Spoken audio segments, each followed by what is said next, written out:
सभी मित्रों को गुड मॉर्निंग। कनेक्ट होइए बेटा, जल्दी से क्लास में शुरू कर रहा हूँ।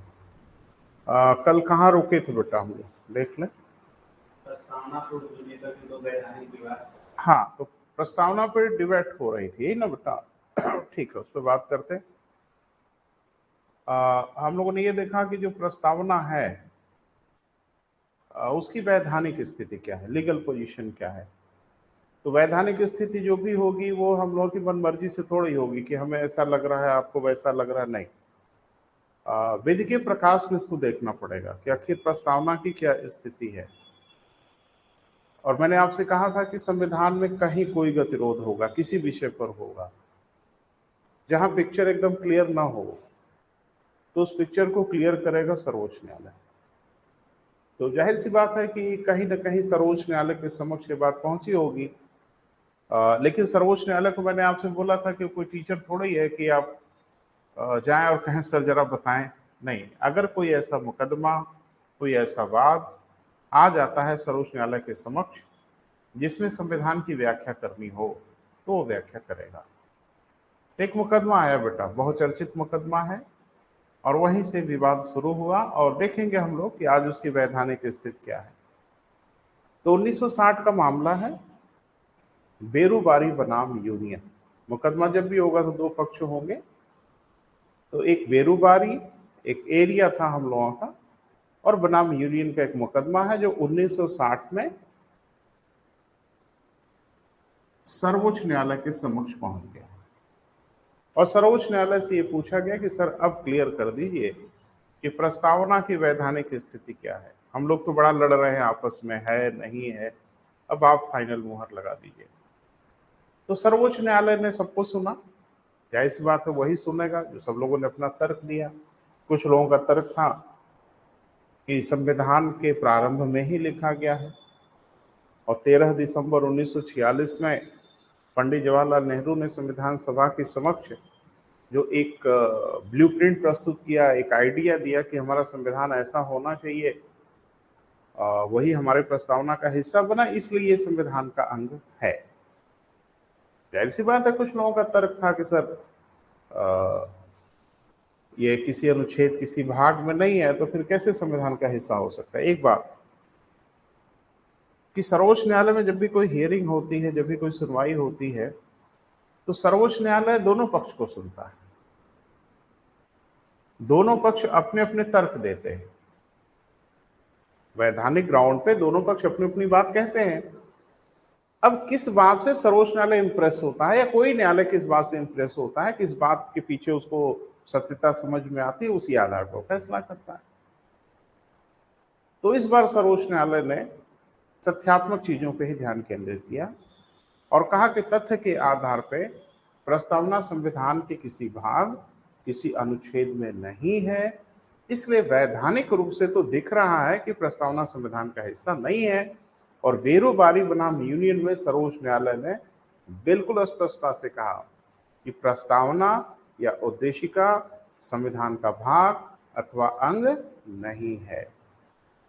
दो टूक कह दिया। तो बेरूबारी बनाम यूनियन 1960 का जो मुकदमा है, सर्वोच्च न्यायालय ने उसी तर्क को स्वीकार कर लिया कि प्रस्तावना संविधान के किसी भाग, किसी अनुच्छेद में अगर नहीं है तो फिर यह कैसे संविधान का हिस्सा हो सकता है। इसलिए उसने कह दिया कि यह संविधान का भाग नहीं है। किंतु देखो, किंतु परंतु शब्द ना बड़े विचित्र होते हैं। आप किंतु परंतु कह के एकदम यूटर्न ले सकते हो, है ना। तो सर्वोच्च न्यायालय ने यह कहा कि प्रस्तावना या उद्देशिका संविधान का भाग अथवा अंग नहीं है, किंतु संविधान को समझने के लिए एक महत्वपूर्ण कुंजी है।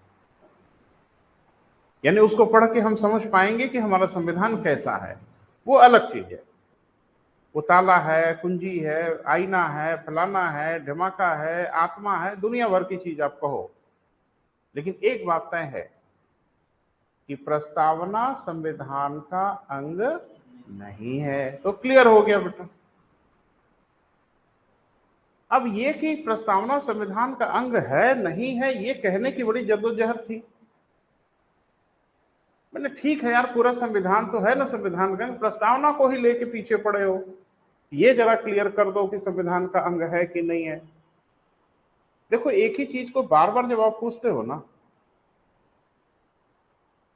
और आपको आंसर मिल जाता है, फिर भी दोबारा पूछते हो ना, तो आपकी मंशा पे संदेह होता है। मेरी ग्लास में पानी है, आप मुझसे ये पूछो कि सर ये पानी पिएंगे आप,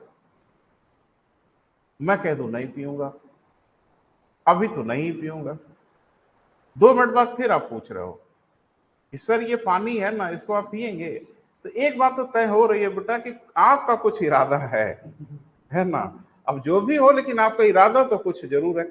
जब एक बार कह दिया गया कि अभी नहीं इरादा है, तो क्यों आप बार बार पूछ रहे हो? तो हो सकता है ये भी इरादा हो कि अगर आप कई बार कह देना तो हम ही जाके पी लें, है ना, या हम यूज कर लें। अब पता नहीं क्या। लेकिन एक बात मुझे बताइए, जब सुप्रीम कोर्ट ने कह दिया कि प्रस्तावना संविधान का भाग अंग ही है, लेकिन फिर पीछे पड़े, फिर उन्होंने सर्वोच्च न्यायालय से पूछा कि सर एक बार फिर बताइए ये क्या है भाई। जब आपको बता दिया गया कि प्रस्तावना संविधान का भाग या अंग नहीं है, तो एक ही प्रश्न बार बार सर्वोच्च न्यायालय के समक्ष आने का क्या उद्देश्य है? थोड़ा उद्देश्य को समझिए। उद्देश्य बड़ा घातक था। अभी संविधान हम लोगों ने शुरू नहीं किया, लेकिन एक अनुच्छेद बड़ा जरूरी है। हमारे संविधान में एक आर्टिकल है 368,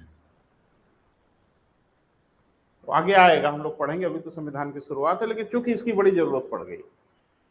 अनुच्छेद 368 ये कहता है कि हम संसद को ये अधिकार दे रहे हैं, यानी उसी किताब में लिखा है, संविधान लिखने वालों ने लिखा है कि हम संसद को यह अधिकार दे रहे हैं कि संसद भविष्य में संविधान में संशोधन कर सकती है, लेकिन विहित प्रक्रिया से कर सकती है। जो प्रक्रिया बताई जा रही है उस प्रक्रिया से संशोधन करें, ऐसा लिखा था। आप सोच रहे होंगे कि इससे उससे क्या रिश्ता है, बता रहे हैं। 368 में क्या लिखा था? संविधान में संशोधन होगा। कहां होगा? संविधान में होगा। कौन करेगा? राष्ट्रपति वगैरह नहीं, नहीं, संसद करेगी। ये संशोधन कौन करेगा बेटा? संसद करेगी। अभी संसद उनसद नहीं पढ़ा है, अभी पढ़ेंगे, लेकिन मनमाने ढंग से नहीं करेगी। जो संशोधन की प्रक्रिया बताई जा रही है उस प्रक्रिया से होगा। लेकिन फोकस करो कि 368 में क्या कहा गया, कहां संशोधन होगा? संविधान में होगा।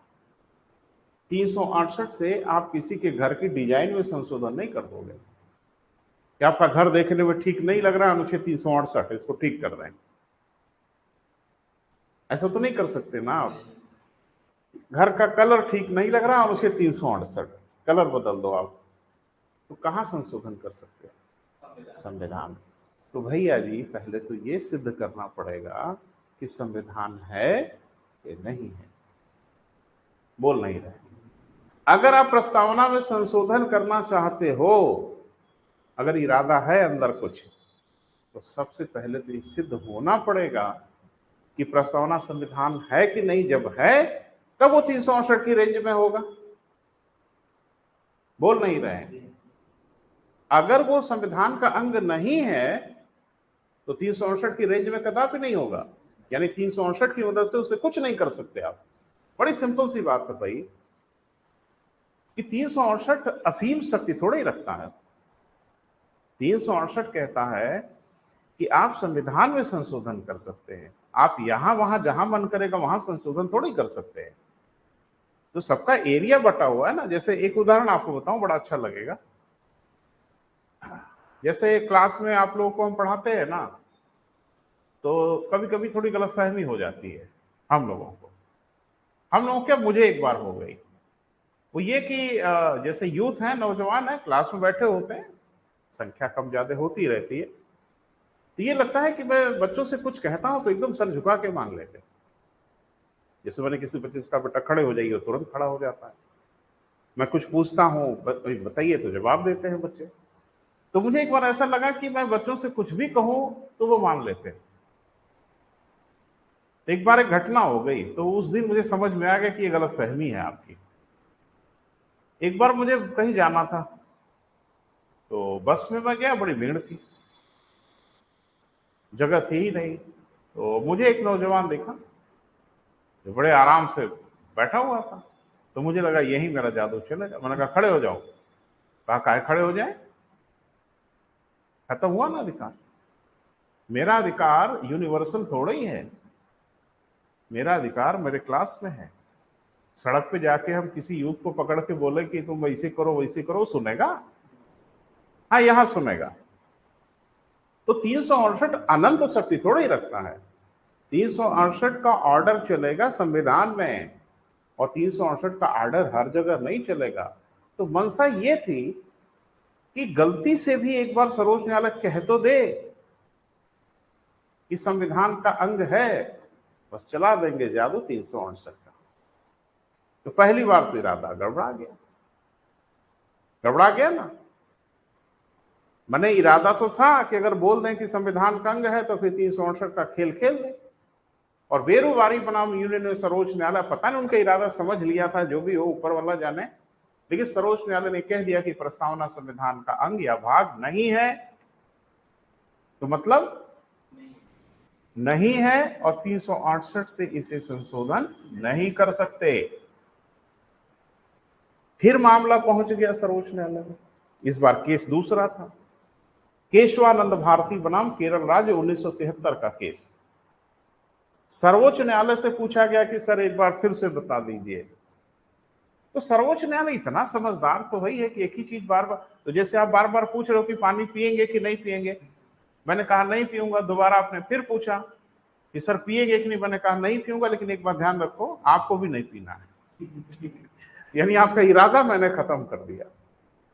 तो केशवानंद भारती बनाम केरल राज्य के मुकदमे में, केशवानंद का बहुत चर्चित नाम है, आपने सुना होगा भी हाल में। तो हुआ ये बेटा कि इस बार सर्वोच्च न्यायालय ने एक बहुत मजेदार फैसला किया। और एक बात और समझ लीजिए, सर्वोच्च न्यायालय अपने द्वारा दिए गए निर्णय को जब चाहे तब बदल दे, चेंज कर सकता है। ये पता है आपको कि सर्वोच्च न्यायालय ने अगर कोई निर्णय दिया है तो भविष्य में उस तरह के केस में या उसी केस के रिवीजन में कोई दूसरा निर्णय दे सकता है, लेकिन सर्वोच्च न्यायालय से छोटा न्यायालय ऐसा नहीं कर सकता। यानी सर्वोच्च न्यायालय जो निर्णय देगा, छोटे न्यायालय उस निर्णय को सर झुका के मानेंगे, लेकिन सर्वोच्च न्यायालय अपने दिए गए निर्णय को बदल सकता है, उसके पास ये अधिकार है। तो केशवानंद भारती बनाम केरल राज्य में फिर उसे पूछा गया, 1973 का मामला है, कि सर ये बता दीजिए कि प्रस्तावना में संशोधन किया जा सकता है या नहीं। तो ये किया जा सकता है नहीं किया जा सकता ये थोड़ी पूछना है, सिर्फ ये पूछना है कि संविधान का भाग है कि नहीं है। बस में जो बच्चा दिखेगा, मुझे सिर्फ ये सिद्ध करना है कि मेरा स्टूडेंट है। अगर वो मेरा स्टूडेंट सिद्ध हो गया तो उसे मेरी बात तो माननी होगी। तो ये सिद्ध करना है कि प्रस्तावना संविधान का भाग है कि नहीं है। अगर भाग है तो 368 की रेंज में है, और अगर भाग नहीं है तो 368 उसका कुछ भी नहीं कर सकता। तो सर्वोच्च न्यायालय ने फैसला दिया, कहा कि प्रस्तावना संविधान का भाग ही नहीं, महत्वपूर्ण भाग है, और इतना महत्वपूर्ण है कि अनुच्छेद 368 से इसे संशोधन नहीं किया जा सकता। खेल ही खराब कर दिया। यानी भाग कह रहे थे और साथ में कह दिया कि भाग है और ये महत्वपूर्ण भाग है, और उसने कहा कि संविधान का मूल ढांचा है, 368 से आप पूरे संविधान में संशोधन कर सकते हैं, लेकिन संविधान के मूल ढांचे को संशोधित नहीं कर सकते। अब एक नया बवाल पैदा हो गया कि अब संविधान का कोई मूल ढांचा है। अब किताब पलटना शुरू किए लोग कि देखा जाए कहां लिखा है मूल ढांचा। पूरे संविधान में कहीं लिखा ही नहीं कि क्या संविधान का फंडामेंटल स्ट्रक्चर है मूल ढांचा, कहीं लिखा है क्या संविधान में? और सर्वोच्च न्यायालय ने यह कह दिया कि आप पूरे संविधान में संशोधन कर सकते हैं, मूल ढांचे में संशोधन नहीं कर सकते। और सबसे बड़ी समस्या यह थी कि पूरे संविधान में कहीं उल्लेख ही नहीं है कि मूल ढांचा क्या है। तो फिर एक नया बवाल पैदा हुआ ना। अब 368 से अगर कोई संशोधन हो रहा है तो पहले तो ये क्लियर करना पड़ेगा कि भैया ये मूल ढांचा है कि नहीं है। और सबसे दुखद स्थिति यह है कि कहीं संविधान में लिखा ही नहीं है कि क्या मूल ढांचा है। तो फिर एक कंफ्यूजन हुआ ना, इस कंफ्यूजन को कौन दूर करेगा? खुद सर्वोच्च न्यायालय दूर करेगा। तो सर्वोच्च न्यायालय ने गेंद अपने पाले में रख लिया। हम बताएंगे कि 368 से आप क्या करोगे और क्या नहीं करोगे, और समय समय पे हम बताते चलेंगे कि मूल ढांचा है कि नहीं है। लेकिन पहले सुन लो कि प्रस्तावना तो है मूल ढांचा, प्रस्तावना में संशोधन नहीं कर सकते। देखो एक बहुत सिंपल सी बात है बेटा, ध्यान से सुनिए, समझने की कोशिश करिए। संविधान लिखने वालों ने 368 क्यों लिखा? भाई बहुत सिंपल सी बात है बेटा, इसको महसूस करिए, याद मत करिए। संविधान निर्माताओं ने आर्टिकल 368 क्यों लिखा? मुझे लगता है इरादा उनका यह था कि बदलते समय के सापेक्ष अगर किसी चीज की आवश्यकता हो तो 368 की मदद से उसे आप ठीक कर सकते हैं, ताकि संविधान हमेशा प्रासंगिक बना रहे, अप्रासंगिक ना होना पड़े। लेकिन इसकी आड़ में आप अगर दुरुपयोग करने जाओगे तब तो फिर बड़ी भारी समस्या हो जाएगी। अरे हम आपसे बता रहे हैं ना दुरुपयोग, जरा सुनो। 368 की मदद से यह संशोधन कर दें कि प्रधानमंत्री का कार्यकाल अनंत होगा। अरे संशोधन ही तो करना है भैया। 368 से यह संशोधन कर दें कि अब लोकसभा का अगला कोई चुनाव नहीं होगा, जो लोकसभा है अब वो शाश्वत रहेगी। नहीं हो सकता संशोधन, तय नहीं हो सकता है। सर्वोच्च न्यायालय को यह डर लगने लगा कि यार ये 368 जो दिया गया है ये देश की भलाई के लिए दिया गया है। संविधान लिखने वालों का इरादा था कि बदलते समय के सापेक्ष संविधान को ठीक किया जाए। इनका इरादा तो बड़ा खतरनाक लग रहा है कि 368 की मदद से जो चाहे वो कर ले। और बड़े दुख की बात है कि 368 जब लिखा गया तो उसकी कोई लिमिट भी नहीं लिखी गई। जैसे लिख दिए होते कि ये नहीं कर सकते, यही कर सकते, कुछ नहीं लिखा गया बेटा। अबाध शक्ति 368 को दी गई कि संसद संविधान में संशोधन कर सकता। नहीं लिख दिए होते यहां नहीं कर सकते, वहां नहीं कर सकते, ये नहीं कर सकते, कहीं लिखा ही नहीं। ये कुछ भी तो कर सकते हैं, डिक्टेटर हो सकते हैं। अब जो प्रधानमंत्री रहेगा वो वंश परंपरा से रहेगा, कहे नहीं, संशोधन ही तो करना है। और बहुमत में अगर है, ठीक ठाक अपने एमपी वगैरह हैं, तो फिर तो पास भी करवा लेंगे। मेरी बात में खतरा समझ में आ रहा है? सर्वोच्च न्यायालय ने खतरे को भांप लिया। सर्वोच्च न्यायालय को बू आ गई खतरे की, और सर्वोच्च न्यायालय ने कहा कि इससे पहले कि खेल बिगड़े कुछ रोक लगा देनी होगी। और सर्वोच्च न्यायालय ने कहा कि 368 से आप पूरे संविधान में जहां मन करे वहां संशोधन कर सकते हैं, किंतु मूल ढांचे से थोड़ा दूर ही रहिएगा। अब परेशानी ये थी कि मूल ढांचा क्या है, तो सर्वोच्च न्यायालय ने कहा कि हम बताते चलेंगे, ना धैर्य रखिए, समय समय पे बताते चलेंगे। अगर प्रधानमंत्री के कार्यकाल को बढ़ाया इन्होंने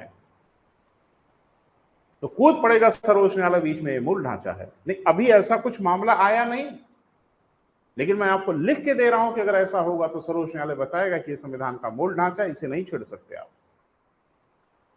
और सबसे दुखद स्थिति तो यह हो हुई ना बेटा, आगे हम चर्चा करेंगे, आपसे बात करेंगे कि 368 का प्रयोग करके इन्होंने 368 में संशोधन कर दिया। कहा है 368 संविधान नहीं है, इस पर भी भड़क गया सर्वोच्च न्यायालय कि यह भी मूल ढांचा, आप इसे संशोधित नहीं कर सकते।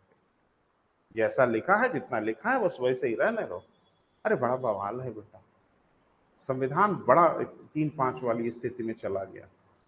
तो अब जाहिर सी बात है कि थोड़ा लिखो बेटा, नहीं तो मैं चर्चा करते रह जाऊंगा, टॉपिक बड़ा है।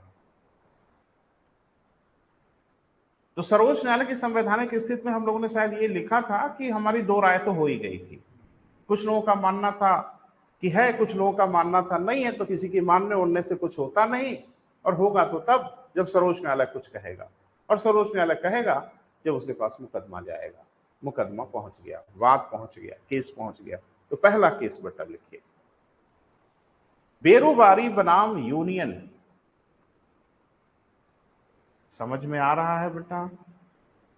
देखो संविधान लिखने वाले बेटा सुनो, जरा इसको समझिए बेटा। संविधान लिखने वाले बेचारे लिख के चले गए इरादा उनका यही था कि संविधान भविष्य में काम आए, और उनको तो ये नहीं पता था ना कि इसका दुरुपयोग भी हो सकता है भविष्य में।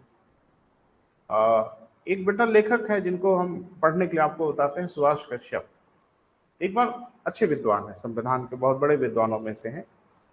तो एक बार सुभाष कश्यप से ये पूछा गया कि जरा आप सर ये बताएं कि भारत का संविधान अच्छा है कि बुरा है। तो उन्होंने एक बहुत ही बढ़िया कमेंट किया बेटा, और उन्होंने कमेंट ये किया कि किसी देश का संविधान अच्छा बुरा नहीं होता, लोग अच्छे बुरे होते। संविधान लाख बुरा हो और लोग अगर अच्छे हों तो देश बढ़िया चलेगा, और संविधान लाख अच्छा हो, लोग ही खराब हों तो नैया डुबो देंगे। तो संविधान कहाँ अच्छा बुरा होता है? आप दुरुपयोग करने पे आमादा है तो दुरुपयोग कर ही लेंगे, रास्ते बना लेंगे। और अगर आपका इरादा नेक है, आप अगर ठीक हो, तो अगर आपको बुरा रास्ता दिखता भी है तो आप उसको छोड़ दोगे, अच्छे रास्ते पे चलोगे। अगर आपके पास ऑटोनॉमी है कि आप दोनों रास्ते पे चल सकते हैं, तो आदमी अगर अच्छे हैं तो अच्छे रास्ते पे चलेंगे। और आप ये कहें कि अगर दोनों रास्ता दिया गया है तो काहे दिया गया है, हम इस पे चलेंगे, चलिए भाई। तो बर्बाद करना है तो रास्ता तो निकल ही जाएगा। दक्षिण भारत के एक एक्टर रहे दादा कोंडके, नाम सुना है? नहीं सुना है? नहीं, दक्षिण भारत के थे तो कैसे सुनोगे, हिंदी में वो पिक्चरें बनाया करते थे। तो थोड़ा उम्र दराज भी थे और खुद ही हीरो रहते थे, मैंने अपने पिक्चर में खुद ही हीरो। और बड़ा अजीब सा उनका रूपरेखा होती थी। ड्रेस उनका यूनिवर्सल रहता था, माने हर पिक्चर में एक ही ड्रेस रहती थी, एक गंजी और एक जांघिया पहनते जिसका नाड़ा पैर तक लटका होता था। यही इनका यूनिवर्सल ड्रेस था, जो कॉमेडी मूवी होती थी। तो उनकी एक बड़ी भारी खासियत थी, वो एक्चुअल में पूरी पिक्चर भर में जो डायलॉग लिखते थे वो डबल मीनिंग के लिखते थे। जैसे हम लोग आम जीवन में कुछ शब्द बोलते हैं, उसका एक और अर्थ निकल जाता है। तो जितने भी डायलॉग थे उनके ऑलमोस्ट सब डबल मीनिंग के थे, कुछ अश्लीलता की तरफ जाते थे और कुछ अच्छे अर्थ में जाते थे। एक बार मीडिया वालों ने उनको घेर लिया, कहा भैया बुजुर्ग आदमी अच्छे बोले, माने ये कौन सा डायलॉग आप लिखते हो? तो कहा कौन सा डायलॉग लिखते हैं? अरे पिक्चर में बढ़िया डायलॉग लिखता हूं। कहा ये डबल मीनिंग वाले डायलॉग आप कहां लिखते हो? एक अर्थ जो है आपका अश्लीलता वाला होता है और एक अर्थ आपका ठीक होता है, तो कहां ऐसा करते हैं? तो कहा कि मुझे तो नहीं कभी लगा, आपको लगता है ऐसा? तो मीडिया वालों ने कहा कि हाँ। तो उन्होंने कहा कि आप अच्छे हो कि बुरे हो, पहले ये क्लियर करो। तो मीडिया वालों ने कहा हम लोग अच्छे लोग हैं। कहा अच्छे लोग हो तो अच्छा वाला अर्थ समझो ना, तो तुम्हारे दिमाग में ही गंदगी है। ठीक है, अगर उसका दो अर्थ है तो अच्छा वाला भी अर्थ है ना एक, तो तुम अगर अच्छे हो तो अच्छा वाला समझो, दूसरे का ठीका काहे लिए हो? तो वही मामला है बेटा कि संविधान अच्छा बुरा कहां होता है, आपकी मानसिकता जैसी है वैसा कर डालोगे संविधान को। क्लियर है बेटा? तो थोड़ा सा आगे बढ़ते हैं बेटा। पहला मुकदमा कौन है बेटा? बेरूबारी बनाम यूनियन, वर्ष जरूर लिखिए 1960। आजकल यह सब बहुत पूछा जा रहा है बेटा। बनाम यूनियन, बारी बारी, बेरूबारी एक एरिया हुआ करता है बेटा, बेरूबारी वो हम लोगों के जो नॉर्थ ईस्ट की तरफ का एक इलाका हुआ करता था, उसको बंटवारे को लेकर विवाद हो गया, तो वही मुकदमा आया सर्वोच्च न्यायालय में, है ना। बेरूबारी किसी आदमी का नाम नहीं था। हो गया बेटा? अब सर्वोच्च न्यायालय का फैसला, और इसमें फैसला करना था कि प्रस्तावना के बारे में आप बताएं, है ना बेटा। तो बताएं सर्वोच्च न्यायालय ने, आप भी लिख लो। इस वाद में सर्वोच्च न्यायालय ने यह निर्धारित किया कि, इस वाद में सर्वोच्च न्यायालय ने यह निर्धारित किया कि, किस वाद में? बेरूबारी बनाम यूनियन। बोलिए 25 बार, घबराइए मत, बोल बोल के सुन सुन के ही आएगा। बेरूबारी बनाम यूनियन 1960 के मुकदमे में सर्वोच्च न्यायालय ने यह बताया कि प्रस्तावना संविधान का भाग अथवा अंग नहीं है। एकदम क्लियर, क्लियर है बेटा। किंतु संविधान को समझने हेतु महत्वपूर्ण कुंजी है।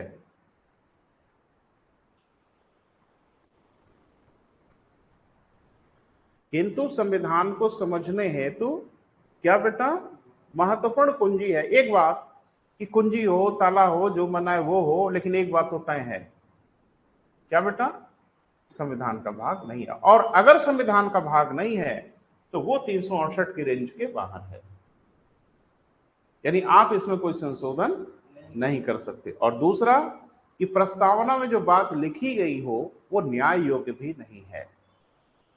अभी न्याय योग्य तो तब होगा ना जब वो संविधान का भाग होगा। वो संविधान का भाग नहीं है, इसका दो असर हुआ, इसके दो इंपैक्ट हुए। यानी चुपके से सर्वोच्च न्यायालय ने दो बातें कह दी। पहली बात उसने ये कह दिया कि प्रस्तावना को अनुच्छेद 368 से आप संशोधन नहीं कर सकते, और दूसरा ये कि प्रस्तावना में लिखी गई बातों के लिए आप न्यायालय में नहीं आ सकते। ये सब प्रस्तावना में ये लिखा है और इसके खिलाफ हो रहा है। नहीं समझ पा रहे हो? तो यही ना अर्थ निकला बेटा। निष्कर्ष क्या निकालेंगे आप? इस निर्णय से क्या हासिल हुआ? इस निर्णय से दो चीजें हासिल हुई। पहला कि प्रस्तावना को अनुच्छेद 368 द्वारा संशोधित नहीं किया जा सकता, और दूसरा प्रस्तावना में लिखी गई बातों के आधार पे आप न्यायालय में कोई पिटीशन, कोई केस दायर नहीं कर सकते कि सरकार प्रस्तावना में बातें जो लिखी गई हैं उसके अनुसार काम नहीं कर रही। तो क्लियर हो गया कि ये न्याय योग्य नहीं है। लिख लें, एक नोट बना के लिखो बेटा। हाँ, स्पष्ट है,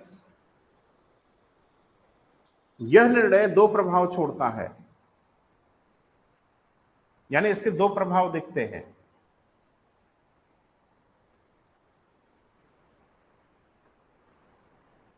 क्लियर है बेटा? पहला,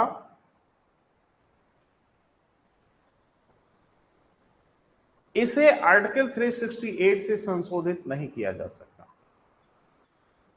क्यों नहीं किया जा सकता बेटा? है ही नहीं है। 368 से आपका जो मन करेगा वो थोड़ी करोगे। संविधान में जो लिखना पढ़ना है वो सब करो।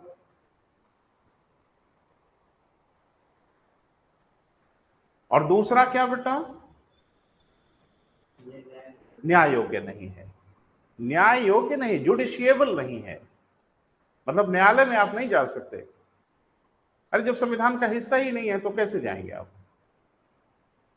क्लियर है बेटा? ये तय हो गया। अच्छा, एक बात और कि प्रस्तावना में जो बात लिखी गई है वो विधायिका के लिए भी बाध्यकारी नहीं है। ये प्रस्तावना जो बात लिखी गई है, विधायिका से कहा जाए कि आप इसको लागू करने के लिए कानून बनाइए। जब न्याय योग्य है ही नहीं है, वो संविधान का हिस्सा नहीं है, तो फिर विधायिका कहां से बाध्य है? तीसरा, विधायिका के लिए यह बाध्यकारी नहीं है। अब मामला थोड़ा गंभीर होगा बेटा, है ना? विधायिका के लिए बाध्यकारी नहीं होगा, मतलब देखो, शब्द मत लिखो बेटा प्लीज, महसूस करो हम क्या कह रहे हैं। जैसे हमारे संविधान में कुछ बातें लिखी गई हैं जिन बातों के लिए विधायिका को विधि बनाना पड़ता है ताकि संविधान के उस हिस्से को लागू किया जाए। जैसे उदाहरण है, कहीं बाध्यकारी है, कहीं बाध्यकारी नहीं भी है। जैसे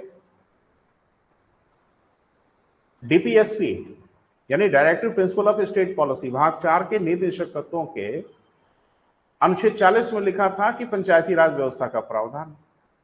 तो आखिरकार पंचायती राज व्यवस्था को संवैधानिक दर्जा दिया गया ना। माने कहीं न, भले वो नीति निश्चक तत्व में था, बाध्यकारी नहीं था, लेकिन कहीं न कहीं संसद को एक दिशा तो दी गई थी ना कि भविष्य में आप अगर संभव हो इसको कानूनी अधिकार दीजिएगा, सो दिया। तो प्रस्तावना में जो बात लिखी गई है वो विधायिका के लिए किसी भी तरह से बाध्यकारी नहीं है, क्योंकि वो संविधान का हिस्सा नहीं है। नहीं है तो फिर कहां से बाध्यकारी है? तो तीन बातें समझ में आई। अगला लिखिए, अगला मुकदमा। और एक सूचना बताएं बेटा, अन्यथा मत लीजिएगा, ये सब समीक्षा वीक्षा आपको कहीं नहीं मिलेगी, ना किसी किताब में मिलेगी, ना किसी के लेक्चर में मिलेगा। तो ध्यान से सुनिएगा, काम यही सब आना है परीक्षा में। अगला बेटा, केशवानंद भारती बनाम केरल राज्य।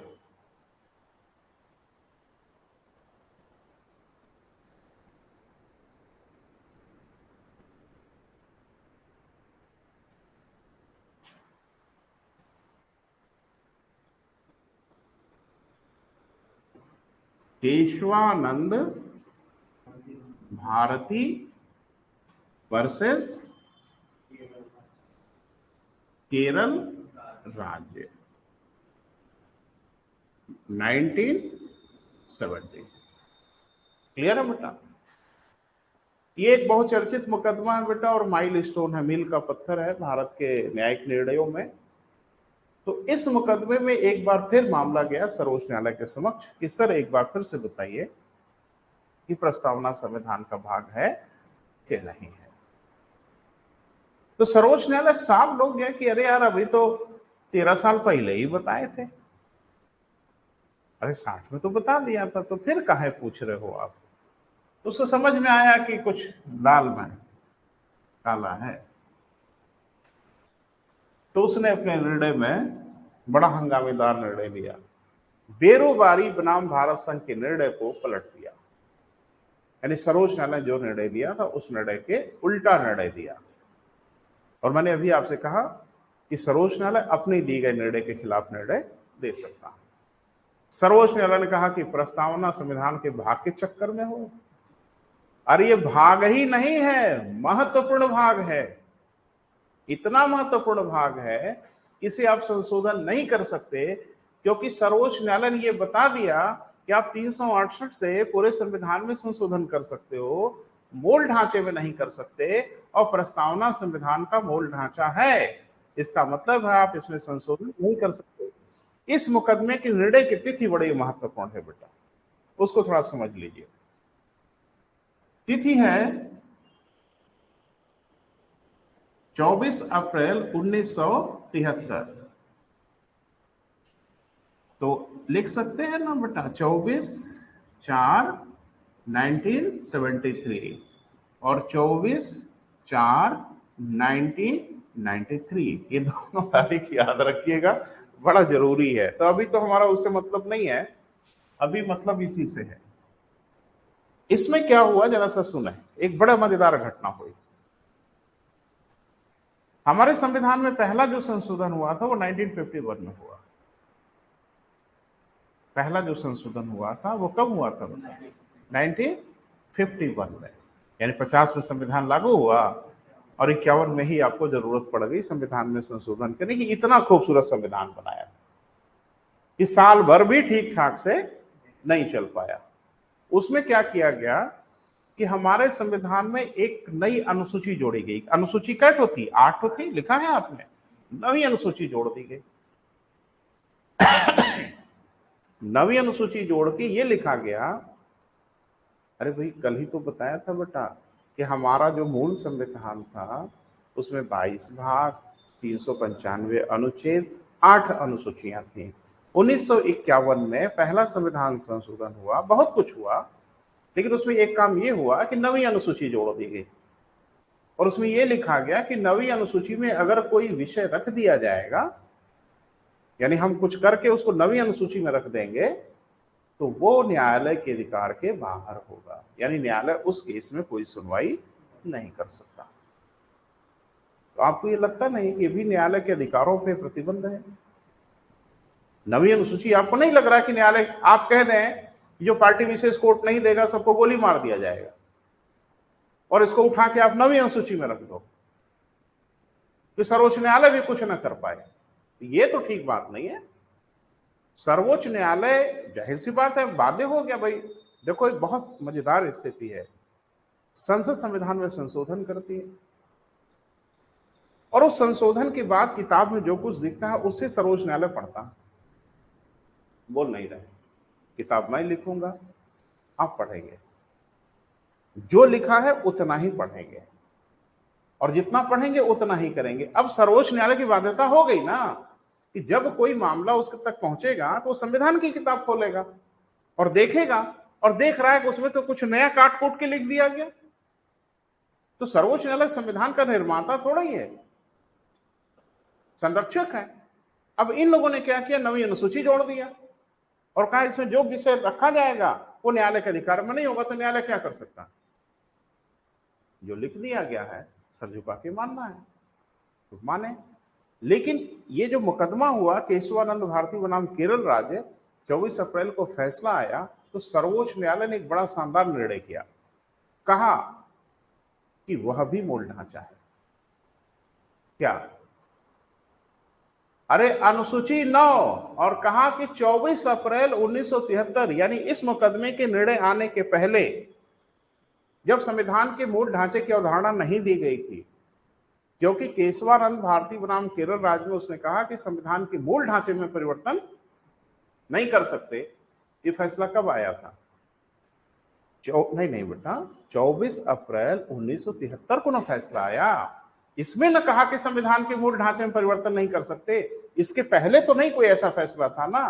तो इसलिए सर्वोच्च न्यायालय ने कहा कि 24 अप्रैल 1973 के पहले अनुसूची 9 में जितने विषय आपने रखे हैं वो हमारे अधिकार में तो नहीं होगा, लेकिन 24 अप्रैल 1973 के बाद अगर इसमें कुछ रखा आपने तो उसकी तो कॉलर पकड़ के बाहर निकालेंगे और चेक करेंगे कि वो सही है कि नहीं। क्यों? क्योंकि अनुसूची 9 भी संविधान का मूल ढांचा है। लेकिन निर्णय जब से आया तभी से न प्रभावी होगा। अब निर्णय जाके 1773 से नहीं ना लागू करेंगे, निर्णय जब आया है तब से लागू किया गया। तो थोड़ा लिख लो बेटा। कुछ बातें क्लियर हो रही हैं बेटा? हाँ ना बोलिए। हाँ, ये बड़ा हंगामेदार बेटा निर्णय है ना? तो लिखें जरा सा। सर्वोच्च न्यायालय ने अपने पूर्व के निर्णय के विरुद्ध निर्णय देते हुए, सर्वोच्च न्यायालय ने अपने पूर्व के निर्णय के विरुद्ध निर्णय देते हुए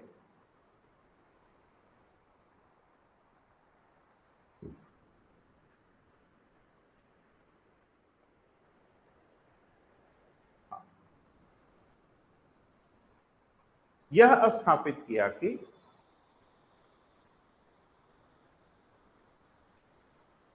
विरुद्ध निर्णय देते हुए यह स्थापित किया कि प्रस्तावना संविधान का भाग ही नहीं, महत्वपूर्ण भाग है।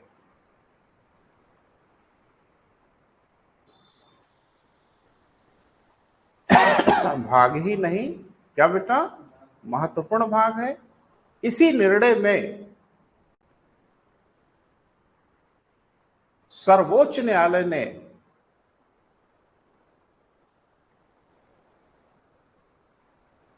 मूल ढांचे की अवधारणा प्रस्तुत की।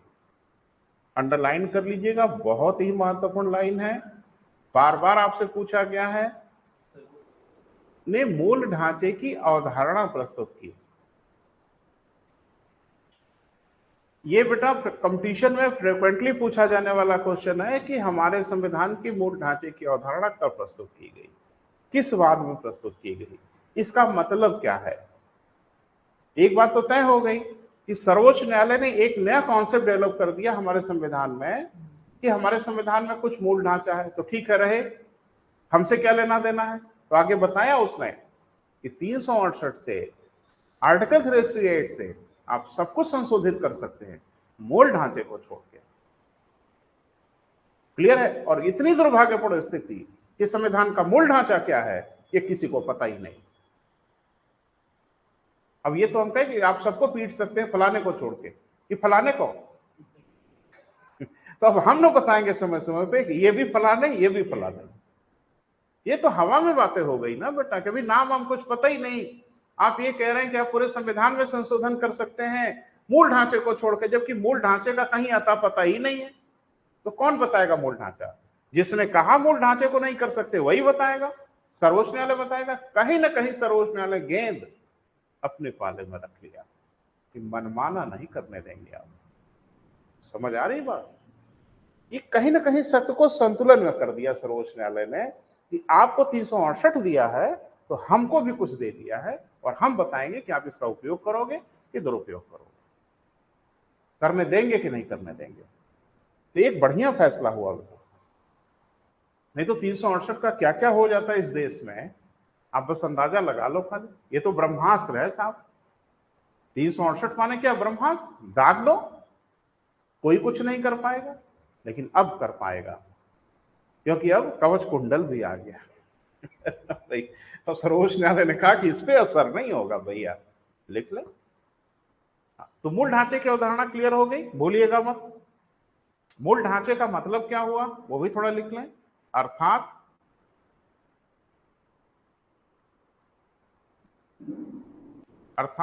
संसद संविधान के किसी भाग में संशोधन कर सकती है, किंतु मूल ढांचे में संशोधन नहीं कर सकती। मूल ढांचे में संशोधन नहीं कर सकती।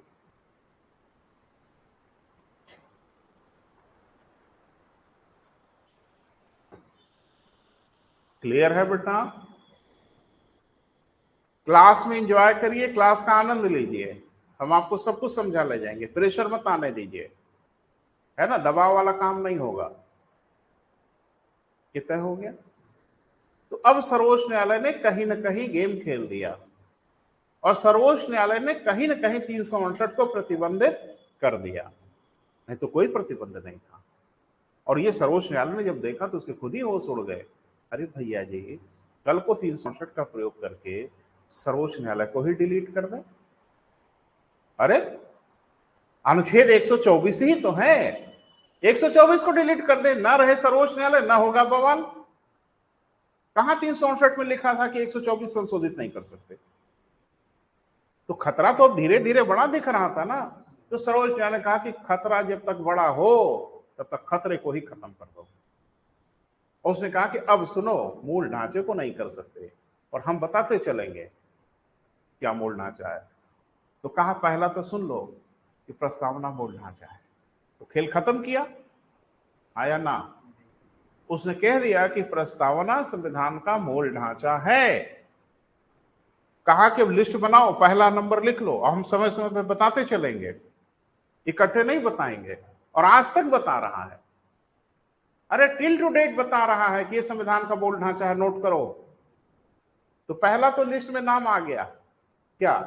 प्रस्तावना मूल ढांचा है। तो मतलब आप समझ रहे हैं कि 368 संविधान का भाग भले हो, लेकिन 368 से आप उसे संशोधित इसलिए नहीं कर सकते क्योंकि वो संविधान का मूल ढांचा है। क्लियर हुआ बेटा? सर्वोच्च न्यायालय ने, उसे जोड़ो बेटा, सर्वोच्च न्यायालय ने बताया कि प्रस्तावना संविधान का मूल ढांचा है।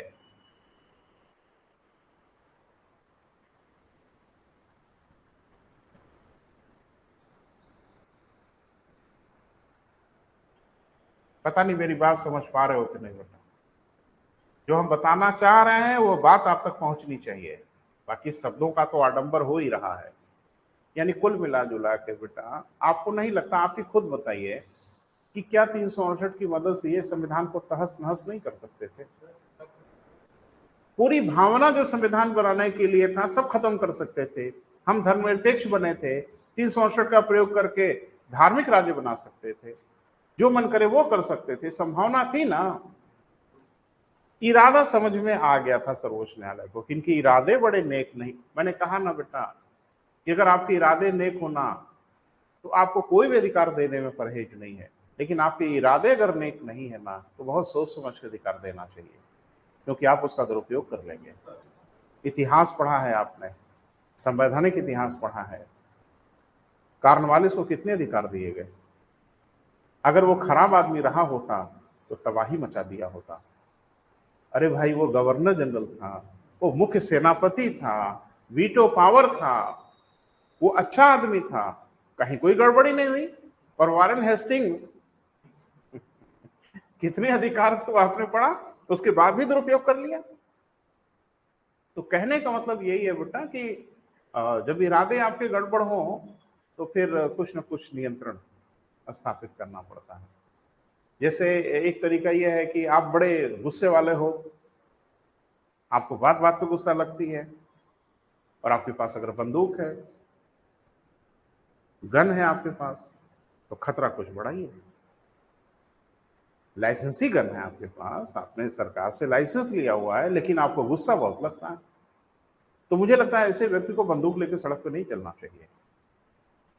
चलने का अधिकार है आपके पास, लेकिन क्या पता कहां गुस्सा लग जाए आपको।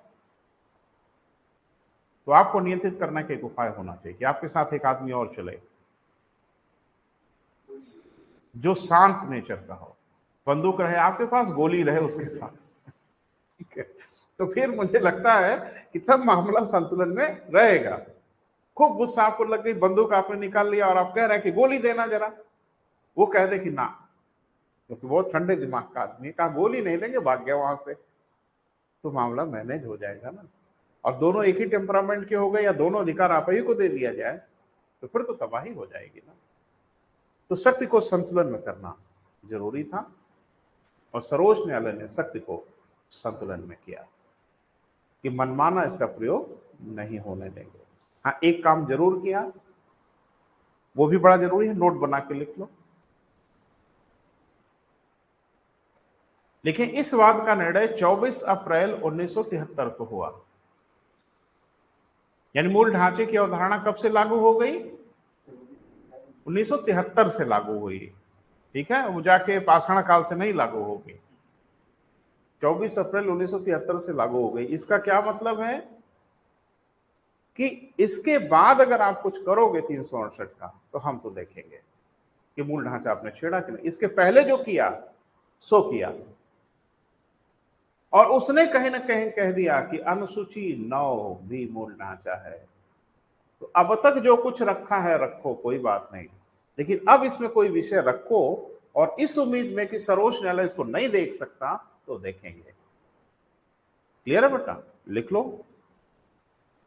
24 अप्रैल 1973 के उपरांत यदि अनुसूची 9 में कोई विषय रखा जाता है तो कोई विषय रखा जाता है तो वह सर्वोच्च न्यायालय के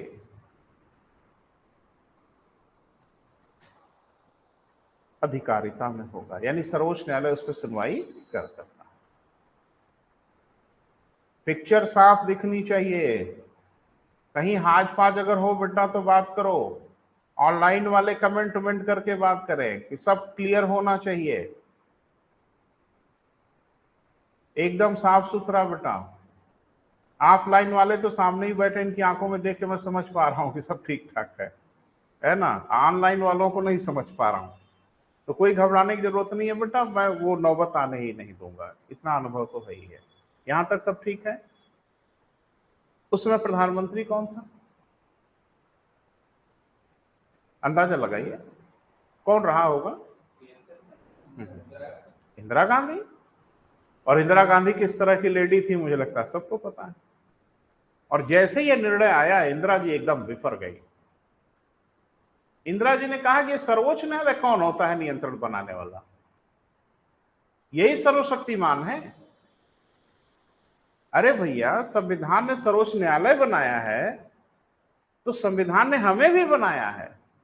हम कहीं अंतरिक्ष से नहीं आ गए, और संविधान ने हमें भी ताकत दी है।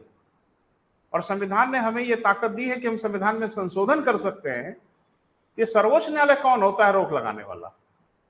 सर्वोच्च न्यायालय संविधान से बड़ा है क्या? पता नहीं मेरी बात समझ पा रहे हो कि नहीं। सर्वोच्च न्यायालय को भी किसने जन्म दिया है? संविधान ने। संसद को किसने जन्म दिया है? संविधान ने।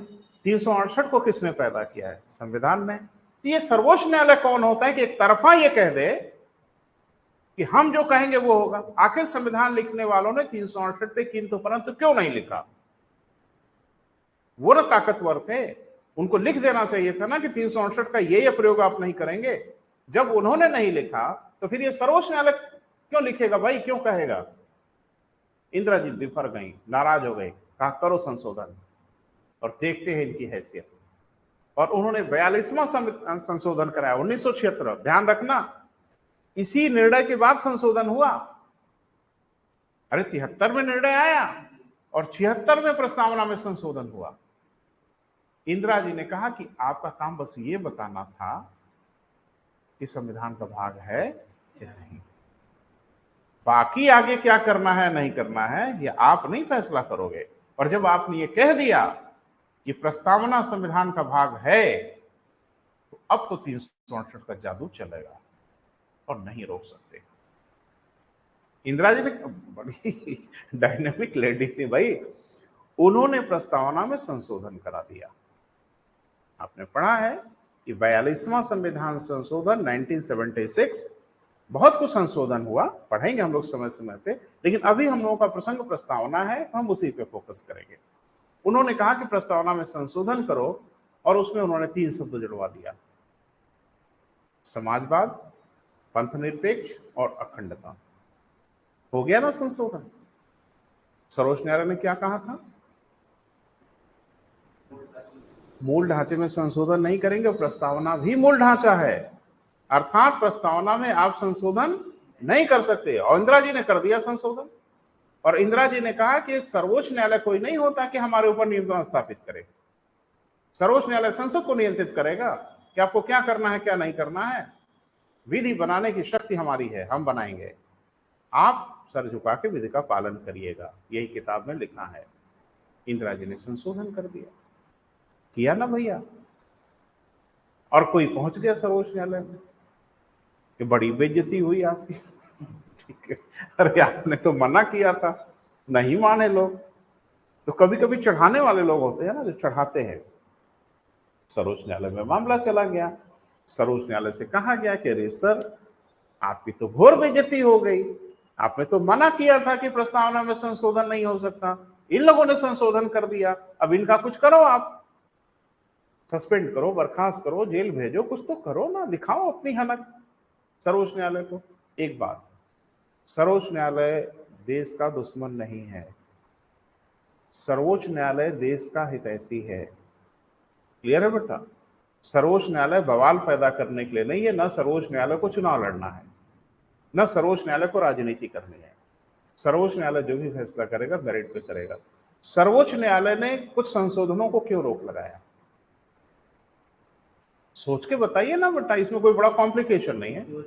क्योंकि दुरुपयोग ना हो उसका बेजा इस्तेमाल कोई ना कर ले, 368 का प्रयोग करके तहस नहस न कर दे संविधान को, इसीलिए ना किया गया।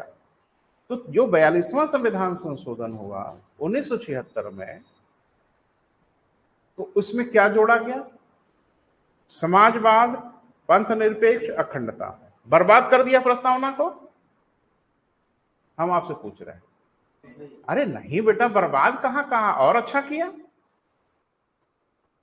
खराब किया गया प्रस्तावना को? नहीं, और अच्छा ही कर दिया गया और उसकी ताकत दे दी गई, ये तो कोई गलत बात नहीं हुई। तो सर्वोच्च न्यायालय के समक्ष जब मुकदमा पहुंचा, तो मुकदमे का नाम था मिनर्वा मिल्स बनाम भारत संघ, 1980 का केस। और सर्वोच्च न्यायालय से कहा गया कि सर, ये 42वां संशोधन को क्या कहेंगे आप? सर्वोच्च न्यायालय ने कहा सुनने दो, मूल ढांचे में तो घुसे हैं साहब, मूल ढांचे में प्रवेश किए हैं, और हमने मना किया था। तो सर्वोच्च न्यायालय ने एक बहुत डायनेमिक निर्णय दिया। सर्वोच्च न्यायालय ने कहा कि प्रस्तावना संशोधनीय है, यानी प्रस्तावना को संशोधन किया जा सकता है।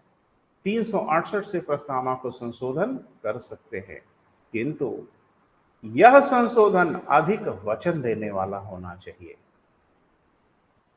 न कि स्थापित मूल्यों को डुबोने वाला। क्योंकि ये जो संशोधन हुआ है, ये प्रस्तावना को और अच्छा करता है, इसलिए ये वैध है। और इसे डुबोने वाला अगर किए होते तो हम पक्का रोक देते। एक कहावत सुना है ना बेटा, कि सांप भी मर जाए और लाठी भी ना टूटे। सर्वोच्च न्यायालय ने अपनी प्रतिष्ठा बचाया, और सर्वोच्च न्यायालय ने संसद की प्रतिष्ठा को बचाया। कहा कि ये मत समझना कि हम इसमें हस्तक्षेप नहीं कर सकते, हम कर सकते हैं, अच्छा अच्छा करते जाओगे तो नहीं करेंगे, और बुरा अगर किया तो कूद पड़ेंगे मैदान जंग में। और सर्वोच्च न्यायालय ने कहा कि जो 42वां संविधान संशोधन किया आपने, ये वैध है, ये ठीक है, इसमें कोई बुराई नहीं है। तो अच्छा हुआ ना बेटा, आप संशोधन करके अगर अच्छी अच्छी बात जोड़े तो क्या परेशानी?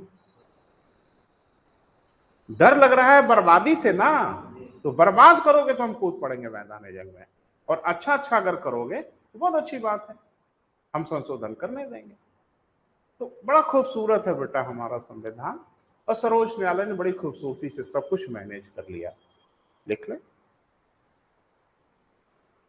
फिर क्या हुआ बेटा केशवानंद भारती के बाद? नहीं, एक संशोधन जोड़ लें, संशोधन ही तो बवाल करेगा ना। लिख लें, 42वां, नोट बना के लिखो बेटा, 42वां संविधान संशोधन आज इस प्रकरण को खत्म करेंगे बेटा, है ना। प्रस्तावना वाले मामले को फिनिश किया जाएगा आज। क्या लिखा बेटा? 42वां संविधान संशोधन वर्ष 1976 लिख ले। हो गया बेटा? लिखें। इस संविधान संशोधन के माध्यम से प्रस्तावना में संशोधन किया गया। प्रस्तावना में क्या किया गया बेटा? संशोधन किया गया।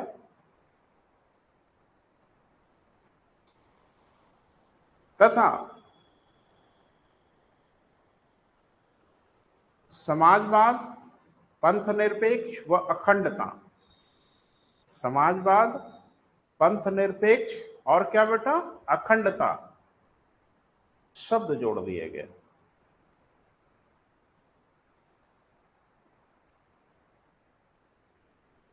जैसे बड़े कॉमन क्वेश्चन है बेटा, नजर रखिएगा। प्रस्तावना में अब तक कितनी बार संशोधन हुआ, कौन से शब्द जोड़े गए? तो प्रस्तावना में अब तक कितनी बार संशोधन हुआ है?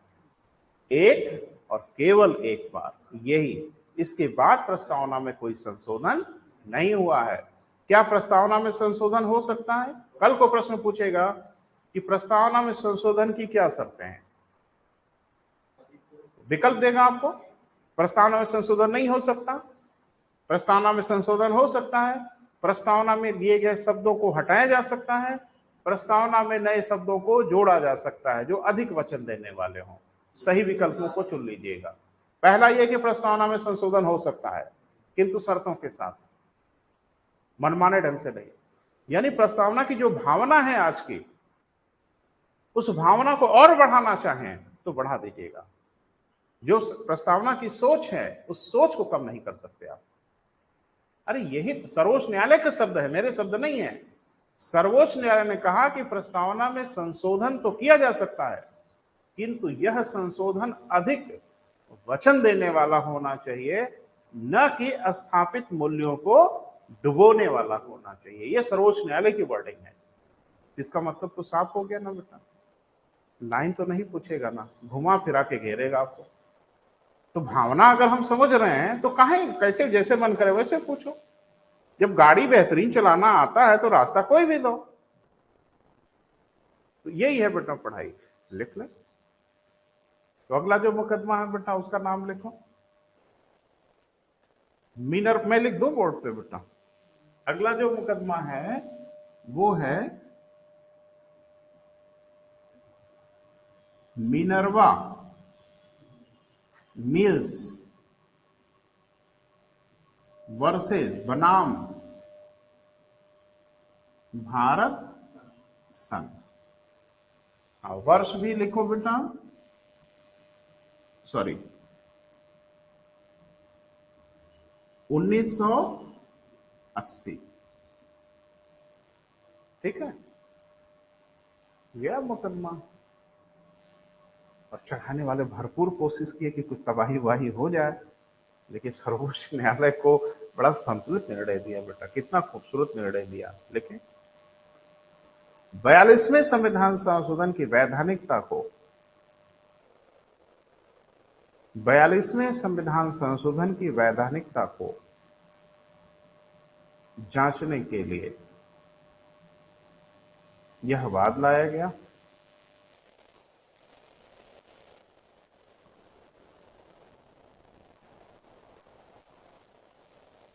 यह मुकदमा लाया गया। क्लियर है बेटा? तो सर्वोच्च न्यायालय ने क्या निर्णय दिया उसको थोड़ा लिखना पड़ेगा। लिखें। सर्वोच्च न्यायालय ने यह निर्णय दिया कि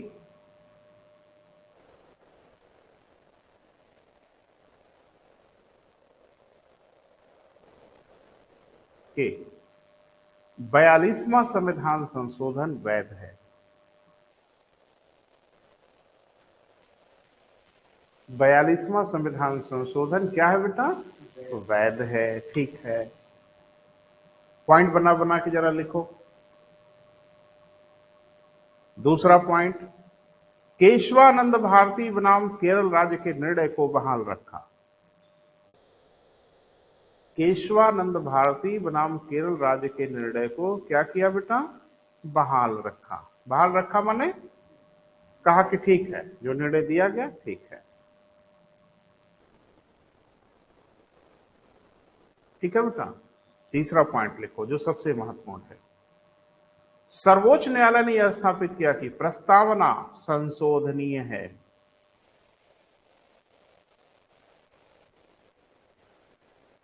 प्रस्तावना क्या है बेटा? संशोधनीय है। संशोधनीय माने 368 से इसे संशोधन किया जा सकता है।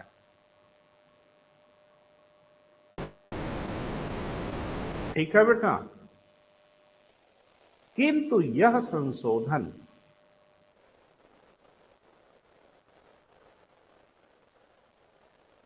ये न्यायालय की लाइन है बेटा, मेरी लाइन नहीं है। न्यायालय ने कहा किंतु यह संशोधन अधिक वचन देने वाला होना चाहिए। अधिक वचन देने वाला होना चाहिए, न कि स्थापित मूल्यों को डुबोने वाला।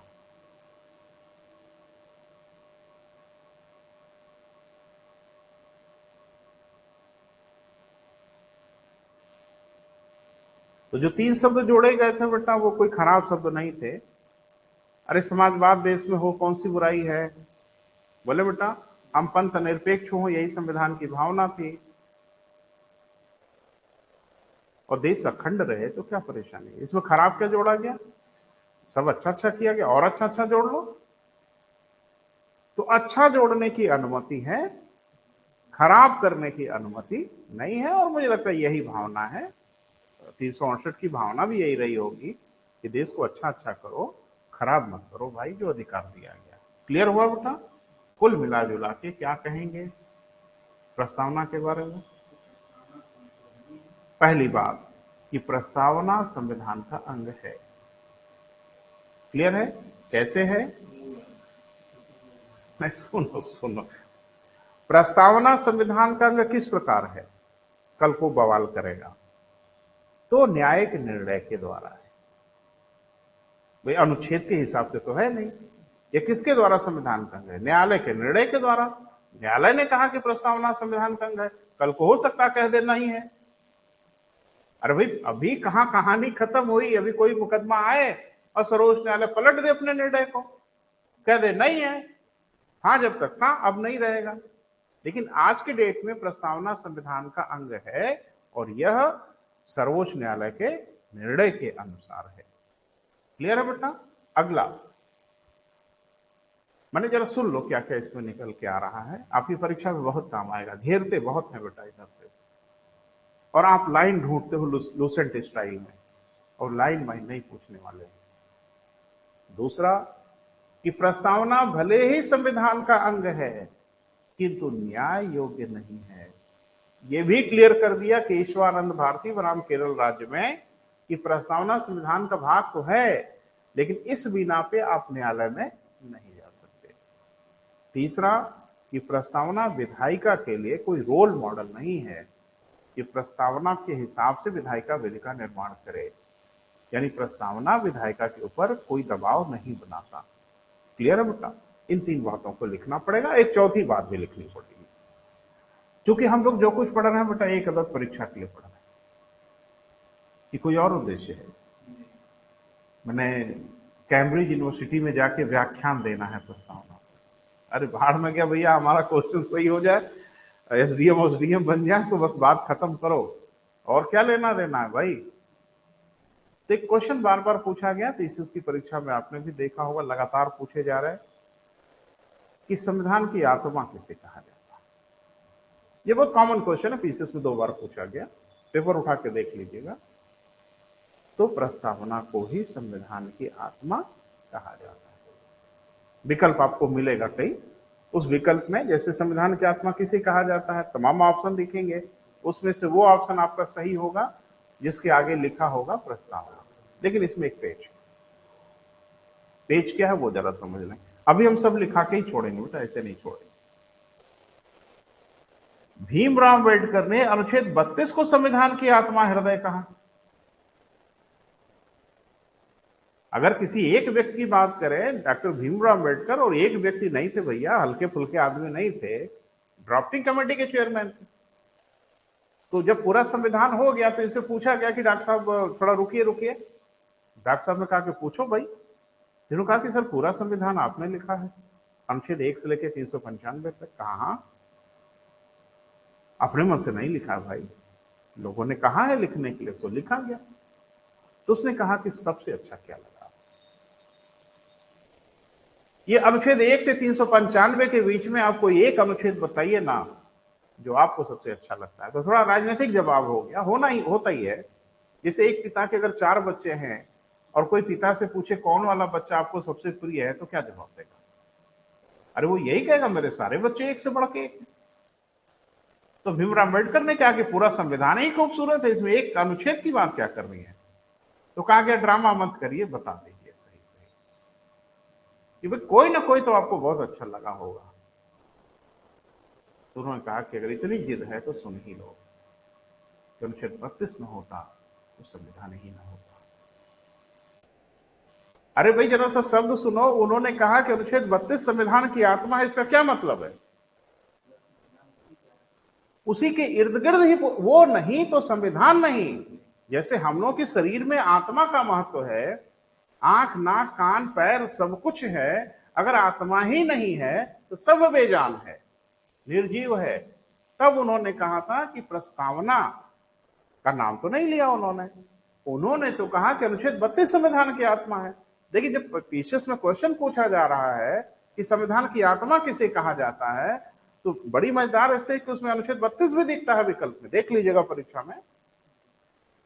लेकिन आप आंसर अनुच्छेद 32 को नहीं कहेंगे, आप क्या कहेंगे? प्रस्तावना। या क्वेश्चन की फ्रीक्वेंसी समझिएगा, जब ये पूछे कि संविधान की आत्मा किसे कहा जाता है, तब आपका उत्तर होगा प्रस्तावना। और जब ये पूछे कि भीमराव अंबेडकर ने किसे संविधान की आत्मा कहा, तब आपका उत्तर होगा अनुच्छेद 32। ये अंतर महसूस करिएगा, नाम लेके पूछे तो 32, बिना नाम लिए पूछे तो प्रस्तावना। ये अंतर बेटा महसूस करिएगा। आगे बढ़ने, ये तय हो गया ना बेटा कि मिनर्वा मिल्स बनाम भारत संघ के मामले में सर्वोच्च न्यायालय ने 42वें संविधान संशोधन को वैध माना और केशवानंद भारती बनाम केरल राज्य के निर्णय को चालू रखा। कि निर्णय जो था वो अच्छा निर्णय था। अब एक नोट बनाओ बेटा, कुछ बातें लिख लें। हाँ, केशवानंद भारती बनाम केरल राज्य में प्रस्तावना को संविधान का अंग तो माना गया, प्रस्तावना को संविधान का अंग तो माना गया, परंतु यह न्याय योग्य नहीं है। संविधान का अंग तो माना गया, परंतु यह न्याय योग्य नहीं है, मतलब न्यायालय में नहीं जा सकते।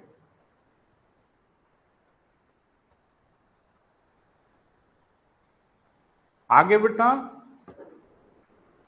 न ही यह, अगला पॉइंट थोड़ा तेजी में बेटा, न ही यह विधायिका के लिए बाध्यकारी है।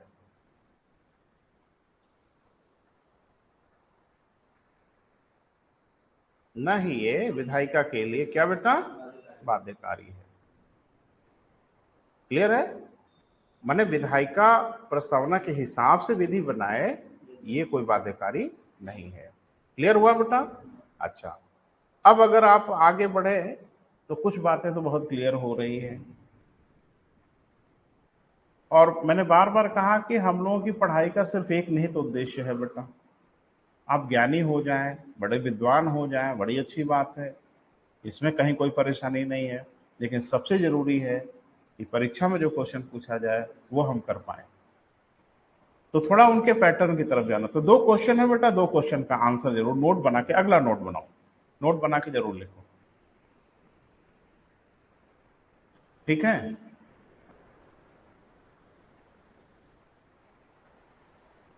किसे संविधान की आत्मा कहा जाता है? अगर ऐसा प्रश्न दिखे, और दिखे नहीं, जरा पीसेस का सॉल्ट पेपर ले लेना और जरा सा देख लेना कई बार आपको घेरे हैं। किसे संविधान की आत्मा कहा जाता है, तब आपका उत्तर क्या होगा बेटा? प्रस्तावना। ठीक है, इसी से मिलता जुलता एक दूसरा क्वेश्चन भी हो सकता है आपके सामने, नाम लेके भीमराव अंबेडकर ने, हाँ डॉक्टर भी लिख लो सामने, कोई हर्जा नहीं है, डॉक्टर भीमराव अंबेडकर ने किसे संविधान की आत्मा कहा? थोड़ा कंट्राडिक्शन तो दिख रहा है बेटा। किसे संविधान की आत्मा कहा? तो उसके लिए उत्तर होगा क्या बेटा? अनुच्छेद 32, आर्टिकल 32। अभी ये सब पढ़ना है बेटा, अभी तो हम लोग किसी अनुच्छेद को ही नहीं पढ़े, अभी तो प्रस्तावना में ही ऐसा उलझे कि वही उलझ उलझ के रह गए। तो आज का लेक्चर तो प्रस्तावना के नाम चला गया, लेकिन बहुत जरूरी है। अब मैं एक चैलेंज करूंगा आपको, आईएएस से लेके पीसीएस तक, मध्य प्रदेश पीसीएस से लेके किसी कंपटीशन में प्रस्तावना का एक क्वेश्चन ऐसा नहीं होगा जिसका आप उत्तर न दे दें। कोई ऐसा क्वेश्चन हो ही नहीं सकता जिसका आप जवाब ना दें। और आगे के लिए हमारा चैलेंज है कि पीसीएस में, आईएएस में प्रस्तावना एक बार पूछ के देखिएगा। एक उपाय है कि ना पूछे, ठीक है, छोड़ दें तो ठीक है, ऐसे ही हर इलाकों को घेरेंगे। और कहां कहां भागोगे छोड़ के, पूछना तो पड़ेगा ना। लेकिन एक बात तो है बेटा कि प्रस्तावना के क्वेश्चन देख लेना, शॉर्ट पेपर से किसी साल का कोई क्वेश्चन जो प्रस्तावना से संबंधित हो, जरूर आप बता देंगे उसका उत्तर क्या है। क्लियर है बेटा? अब प्रस्तावना के बारे में कुछ विद्वानों की कुछ राय है, जो प्रबुद्ध जो विद्वान रहे हैं भारत के, उन्होंने प्रस्तावना के बारे में कुछ राय दिया। तो आजकल कंपटीशन में क्या हो रहा है बेटा, वो कोटेशन पूछ रहे हैं कि ये प्रस्तावना के बारे में किसने कहा। तो थोड़ा याद वाद करने वाला मामला है, लेकिन दिमाग में रखना पड़ेगा, तो लिख लें। अगला नोट बनाओ, आज नोटों की बरसात है ना। अगला नोट लिखो। हाँ हाँ, निम्न विद्वानों ने प्रस्तावना के बारे में निम्न टिप्पणियां की है। तो नीचे हम कुछ विद्वानों का नाम बताएंगे और उनकी टिप्पणी बताएंगे, बहुत ज्यादा बेटा नहीं, लेकिन कुछ महत्वपूर्ण जरूर लिख लिया जाए। ठीक है, माने विद्वानों ने प्रस्तावना के बारे में क्या टिप्पणी की, तो पॉइंट बना के लिखे। नंबर 1, प्रस्तावना प्रस्तावना दीर्घकालीन सपनों का विचार है। इन्वर्टेड कामा में लिखा जाता है जब किसी के शब्द लिखे जाते हैं। प्रस्तावना दीर्घकालीन सपनों का विचार है। इन्वर्टेड कामा क्लोज करिए। यह स्टेटमेंट दिया है अल्लादी कृष्णास्वामी अयंगर।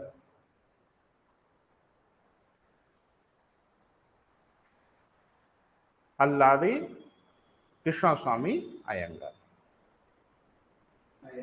अयंगर, अरे भाई ये लोग ड्राफ्टिंग कमेटी में थे तो हल्के फुल्के नहीं थे। अगला कोटेशन बेटा लिखें, प्रस्तावना संविधान का परिचय पत्र है।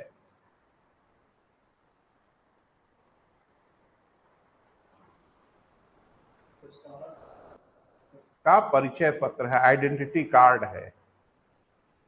प्रस्तावना संविधान का परिचय पत्र है। M.A. पालकी वाला,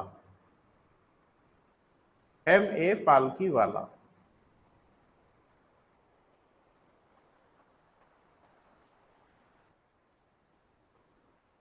अगला, प्रस्ताव यह है कि, इन्वर्टेड कामा में लिखिएगा बेटा सब, प्रस्ताव यह है कि उद्देशिका संविधान का अंग बने। प्रस्ताव यह है कि उद्देशिका यानी प्रस्तावना संविधान का अंग बने। यह स्टेटमेंट है डॉक्टर राजेंद्र प्रसाद।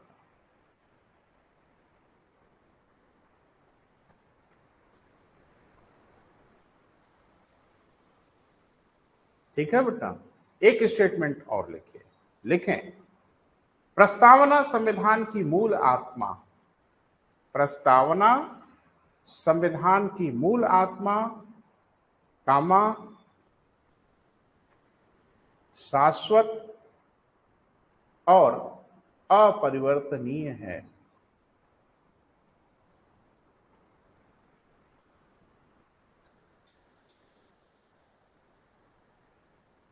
ये स्टेटमेंट था हिदायतुल्लाह का, हिदायतुल्लाह का। क्लियर हुआ बेटा? बोल नहीं रहे हैं। अब हम लोग पूरा रेडी हैं। प्रस्तावना के बारे में सारा गोला बारूद हथियार है हमारे पास। अब कोई छेड़ के देखे कोहराम मचा देंगे। बस शर्त यह है कि आप तैयार रहिएगा। मुकदमे बेटा 3 है, भूलिएगा मत। बेरुबारी बनाम यूनियन, केशवानंद भारती बनाम केरल राज्य, मिनर्वा मिल्स बनाम भारत संघ। ठीक है बेटा? और बाकी प्रस्तावना की जो हमने व्याख्या की वो 3 चीजें हमने बताया कि प्रस्तावना संविधान का स्रोत बताता है, प्रस्तावना संविधान की प्रकृति बताता है, प्रस्तावना संविधान का उद्देश्य बताता है। यानी प्रस्तावना ये 3 चीजों को, अरे तभी तो ये लोग स्टेटमेंट दे रहे हैं तरह तरह का कि प्रस्तावना को पढ़ के एकदम तुरंत पता चल जाएगा। अगर संविधान नहीं पढ़ पा रहे हो तो जल्दी से प्रस्तावना पढ़ लो, आपको समझ में आ जाएगा कि क्या लिखा होगा।